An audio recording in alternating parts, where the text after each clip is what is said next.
Ya, Assalamualaikum warahmatullahi wabarakatuh. Selamat datang di mata kuliah DAI 4. Ini adalah materi minggu kedua. Jadi kita akan mempelajari tentang skematik program terkait hal-hal apa saja, informasi apa saja yang kita butuhkan sebelum kita mendesain.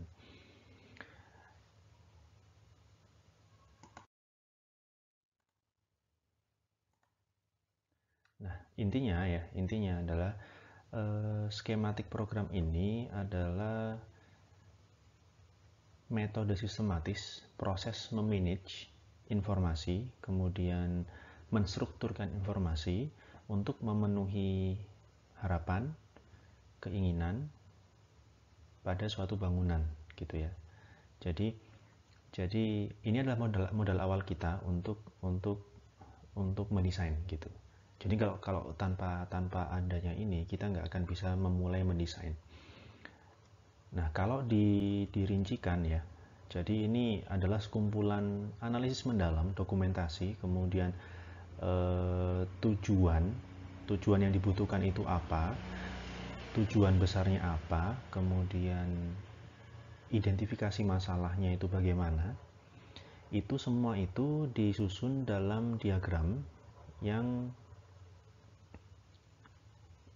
infografis gitu ya. Jadi kita tidak membutuhkan terlalu banyak tulisan dan lain sebagainya, cukup singkat saja tapi jelas dan detail gitu dan infografis.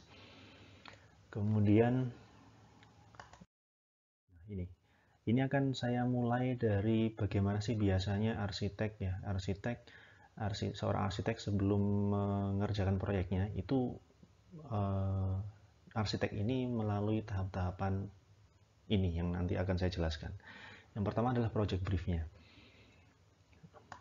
Nah, di dalam project brief ini, project brief kemarin sudah kalian terima di minggu pertama ya, minggu pertama, dan ini minggu kedua kalian harus membuat resume ya, resume atau ringkasan terkait isi atau inti dari project brief yang diberikan kemarin ya. Jadi meliputi project name, nama projectnya ini kemarin di briefnya kan kita akan membangun SMA gitu kan ya. Kemudian project type ini karena SMA berarti adalah fasilitas edukasi. Kemudian tahun projectnya tahun 2020. Project description ini terkait dengan latar belakang project specification yang sudah dijelaskan kemarin di brief. Kemudian lokasinya juga dan ukurannya. Dan terakhir ini ada space requirement. Ini juga ada sudah disebutkan di brief kemarin. Intinya ya, jadi intinya kalian harus mempelajari bagaimana sih, kalian harus memahami dulu briefnya kemarin yang sudah diberikan seperti apa, kemudian dirangkum dalam bentuk project profile. Ini sekaligus akan membuktikan bahwa kalian sudah sangat memahami dan menguasai isi inti dari briefnya itu. Kemudian step yang kedua, setelah seorang arsitek menerima brief dari klien gitu ya, yang berikutnya adalah arsitek akan terjun ke lapangan, ke site-nya, site study. Ada beberapa lokasi, ada beberapa poin ya, ada beberapa poin yang perlu dibahas atau dijelaskan di site study ini. Tapi karena kita daring ya, jadi kita tidak mungkin terjun ke lapangan, kita jarak jauh sehingga nanti data-data terkait site akan diberikan. Ya, nanti dari data itu ada foto, ada video, foto dari drone ya, dari drone tanpa atas gitu. Kemudian lingkungan sekitarnya, kemudian kondisi sekitar tapak dari Google Map, Google Earth dan lain sebagainya. Itu nanti kalian akan bisa identifikasi masing-masing ini ada 11 poin ya. Ada 11 poin.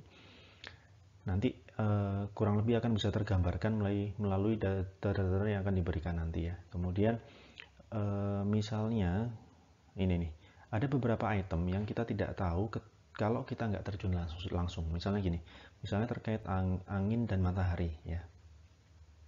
Nah ini kalian bisa mencarinya, terutama angin ya, angin. Kalau matahari kalian bisa asumsikan ya barat timur dan sebagainya itu. Kemudian angin ini kan bisa lihat di windfinder.com kalau nggak salah. Kalian masukkan lokasinya di situ, nanti akan ketahuan arah angin yang bertiup itu dari mana ke mana gitu. Kemudian ini ada 11 poin ya, semuanya harus terangkum secara singkat, padat, dan jelas dan detail di bagian site study. Kondisi fisik, kalau yang poin 10 misalnya, kondisi fisik bangunan di sekitar dan infrastruktur ini juga sudah cukup tergambarkan nanti di data site-nya. Kemudian setelah melakukan site study ya, seorang nah ini akan mengidentifikasi masalah, Masalah bisa ditemukan dari tapak ya, tapaknya. Karena kita objeknya adalah bangunan berkontur, di lahan berkontur, maka mungkin ada kaitannya dengan kontur lahannya, kemudian lingkungan sekitar tapak ya, memberikan dampak apa ke dalam tapak. Kemudian masalah juga bisa dimunculkan dari bangunannya. Bangunan kita nanti adalah SMA, jadi mungkin kalian bisa mengidentifikasi biasanya masalah apa sih yang muncul di bangunan SMA gitu, di bangunan sekolah SMA itu apa. Yang perlu ditekankan di sini adalah kita harus menggali permasalahan secara rinci dan spesifik. Semakin rinci dan spesifik, semakin memahami permasalahan, maka semakin spesifik juga solusi desainnya. Jadi gini, desain itu sebenarnya hanya masalah ketepatan dan kejituan dalam memecahkan masalah. Jadi bagus tidaknya desain itu bisa diukur dari seberapa dalam arsitek memahami permasalahan desainnya gitu. Saya kasih contoh yang cukup sederhana. Ini adalah kotak pensil punya anak saya ya. Desainnya seperti ini. Dia kotak pensil berbentuk dari resleting yang disusun sedemikian rupa sehingga membentuk kotak pensil. Nah, saya berasumsi bahwa desain ini adalah untuk memecahkan masalah ketika resletingnya cuma satu, misalnya di atas ya. Ketika isi kotak pensilnya itu sangat banyak, maka ketika ingin mengambil alat tulis yang ingin diinginkan, tentu akan bongkar dan karuan atau mengeluarkannya satu sehingga baru didapatkan apa yang diinginkan. Tapi ketika desainnya berupa resleting seperti ini ya, maka kita akan bisa lebih bebas memilih dari mana kita akan membuka dan lebih mudah menjangkau alat tulis yang kita inginkan gitu. Nah, ini sudah berbicara tentang masalah yang sangat detail ya. Jadi dengan desain yang seperti ini, kita tidak perlu kesusahan lagi untuk mencari atau mengambil alat tulis yang kita inginkan. Kita dapat menemukannya atau mengambilnya dengan mudah. Kita kan sudah tahu letak biasanya penghapusnya mungkin di bawah sini, kemudian pensil dan pulpennya ada di atas, sehingga nanti ketika kita menginginkan penghapus, kita bisa membuka resleting yang ini, misalnya seperti itu. Begitu juga ketika nanti kita mengidentifikasi masalah di desain ini, di objek kali ini ya, kita tidak bisa hanya menyebutkan masalahnya adalah lahannya berkontur. Nah, lahannya berkontur, konturnya apa? Terus gimana setelah itu gitu kan? Kan harus menyebutkan konturnya seperti ini, yang landai di daerah sini, yang curam di daerah sana, sehingga nanti menimbulkan yang landai bisa digunakan untuk bangunan yang besar gitu. Kemudian yang curam dimanfaatkan untuk taman atau agrikulturnya misalnya seperti itu. Jadi nanti permasalahan yang kalian temukan di sana harus spesifik, jangan permasalahan yang normatif yang tidak jelas, lahannya berkontur. Nah terus setelah berkontur ngapain gitu, konturnya seperti apa kan nggak tahu gitu kan, perlu dijelaskan lebih lanjut. Terus misalnya apalagi ya, permasalahannya adalah ya gitulah, yang kalian cari sendiri. Nanti kalian menemukan apa, yang penting adalah harus spesifik, jangan normatif. Karena kalau semakin normatif maka nanti semakin gelambiar hasil desainnya dan tidak mengerucut hasil desainnya. Kemudian Setelah menemukan setelah mengidentifikasi masalah, ini ada poin tambahan ya. Karena basic kita adalah win ya. Jadi Islamic value-nya perlu ditambahkan di sini.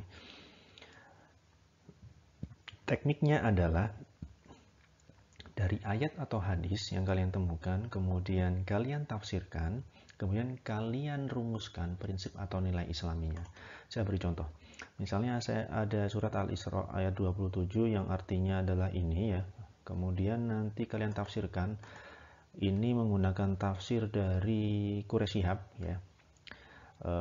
Jadi berisi penjelasan mendetail terkait dengan ayat Al-Isra ayat 27. Nah, kemudian dari tafsir ini kita bisa merumuskan prinsip efisien, hemat, dan efektif.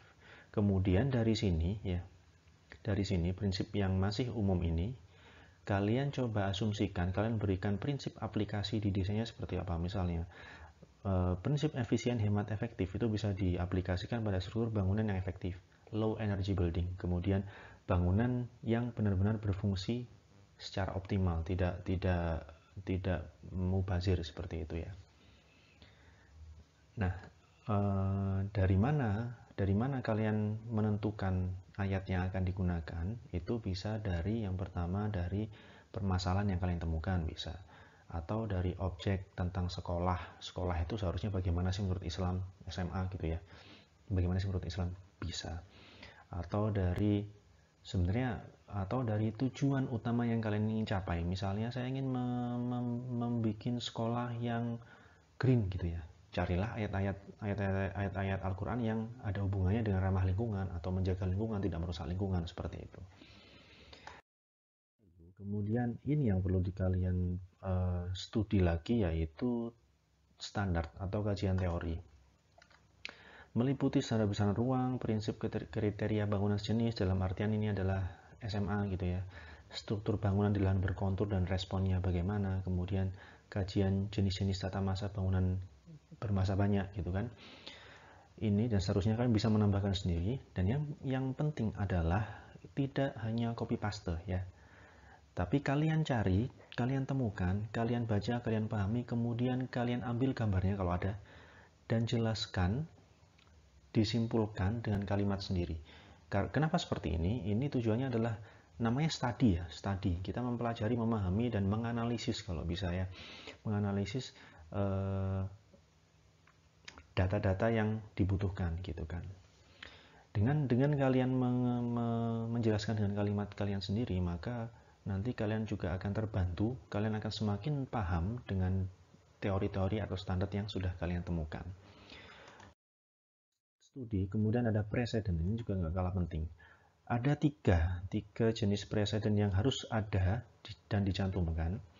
Yang pertama adalah bangunan sejenis, isinya adalah profil, konsep rancangan, fasilitas ruang, akses, sirkulasi, dan seterusnya. Bangunan dengan tata masa banyak, kemudian bangunan berkontur. Kalian bisa, ketika mungkin kalian kalau menemukan satu objek yang sudah bisa membahas kontur, bisa membahas tata masa banyak, bangunannya juga sama gitu ya, jenis bangunannya juga sama, itu malah alhamdulillah gitu kan ya. Kalian cuma perlu satu aja gitu. Tapi kalau nggak menemukan, berarti kan harus bikin 3 gitu. Dan sama bahwa tidak hanya copy paste. Sekali lagi, simpulkan dengan kalimat kalian sendiri, itu untuk semakin memudahkan kalian memahami, semakin nyantol di otak gitu ya, dan semakin mudah untuk memahami preseden-preseden yang kalian temukan. Nah, yang terakhir setelah semua data tadi ditemukan ya, ini ide dasar atau tagline ya, ini berisi tentang latar belakang atau permasalahan, singkat saja, tujuan besar atau big goals-nya ya. Jadi setelah kalian menemukan permasalahan, tujuan besarnya adalah untuk memecahkan masalah tersebut gitu kan. Kemudian bikin tagline. Setelah itu breakdown tagline tersebut pada jadi prinsip aplikasi pada rancangannya bagaimana. Ini yang perlu kalian perhatikan, bahwa tagline harus unik dan wow gitu ya, kemudian merupakan kesimpulan dari rangkaian proses skematik program ya. Jadi Ini adalah fase akhirnya ya, fase akhirnya. Kemudian jadi tagline ini nanti akan menjadi pembeda antara karya kalian dengan karya teman-teman kalian. Yang bikin unik itu di sini. Kemudian ini nanti juga akan jadi bingkai ketika di proses desain selanjutnya, yaitu di proses analisis dan konsep. Jadi agar nanti solusi desain kalian tidak akan melebar kemana-mana, cukup fokus pada yang sudah kalian rumuskan di skematik program. Oke, saya akan memberikan contoh bagaimana merumuskan tagline gitu ya. Nah, ini ada satu karya sayembara ruang publik di Bandara Adi Sumarmo Solo. Nah, ini si arsitek ini dia mengidentifikasi masalah sebagai berikut ya. Ada 1, 2, 3, 4 ini. Yang pertama adalah suasana khas Solo yang kurang kental sehingga tidak menggambarkan karakter khas Solo yang mudah diingat. Kemudian tidak ada pedestrian way yang di kawasan bandara yang seharusnya dapat membantu akses dan sirkulasi pengunjung sehingga lebih nyaman. Tidak ada penanda pada main entrance sehingga tidak memberikan pengalaman khusus pada pengunjung. Area lobi yang terlalu sempit dan kurang menarik sehingga tidak ada kesan yang istimewa untuk menyambut kedatangan pengunjung. Nah, dalam merumuskan problem atau permasalahan, mengidentifikasi permasalahan, si arsitek ini tidak hanya menyebutkan tidak ada penanda, misalnya gitu. Tapi ada kalimat tambahan yang merupakan akibat dari tidak adanya penanda itu gitu. Jadi karena tidak ada penanda sehingga tidak memberikan pengalaman khusus kepada pengunjung. Nah, itu yang harus kalian kunci dalam merumuskan suatu masalah gitu. Sehingga masalah itu lebih spesifik. Ketika spesifik, maka kita akan lebih mudah untuk memberikan pemecahan masalahnya. Setelah teridentifikasi permasalahannya, kita tentukan tujuan besarnya. Tujuan besarnya adalah bagaimana kita menghadirkan suasana budaya khas Solo atau Surakarta yang sangat kental di area ruang publik bandara. Kan bandara itu kan semacam istilahnya adalah pintu gerbang suatu daerah. Jadi ketika orang memasuki suatu daerah di pintu gerbangnya harus bisa menggambarkan, mewakili bagaimana sih nanti suasana di daerah tersebut gitu. Akhirnya muncullah Solo Aero Culture, gitu ya. Tagline-nya Solo Aero Culture. Yang penjelasannya adalah ketika kita ingin memberikan suasana budaya yang sangat kental, maka agar bisa melekat di ingatan dan hati gitu ya pengunjungnya, di ingatan dan hati pengunjungnya, maka kita harus melibatkan panca indera untuk menikmati itu. Kelima panca indera itu ya, kelima indera yang kita miliki untuk menikmati itu gitu. Maka muncullah di breakdown, Solo Aero Culture itu di breakdown jadi ada aero sight, aero hearing, aero smell, aero touch, aero taste.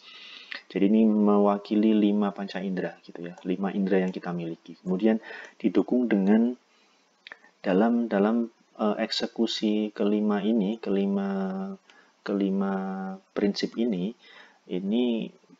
didukung dengan budaya khas Solo, yaitu wayang kulit atau gunungan. Wayang kulit, gunungan di wayang kulit gitu ya. Sehingga nanti, muncul di desainnya adalah seperti ini.